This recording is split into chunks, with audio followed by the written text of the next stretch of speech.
a lot of liberal outlets have been coming out saying, we stand with the AP.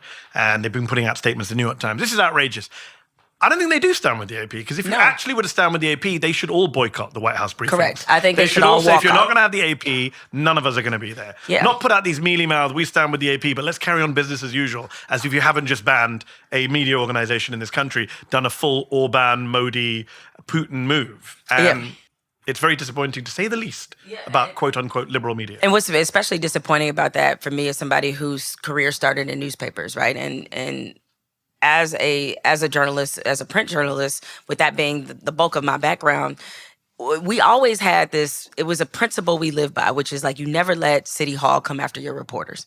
Like, that was the principle. Like, when it came down to it, you protected the right for your reporters to report in a way that exercised the freedom of the press and that sort of thing. Even if you are with a right-wing leaning outlet, this is something that should terrify you. This is something that you shouldn't also stand for, because this is about the freedom of the press.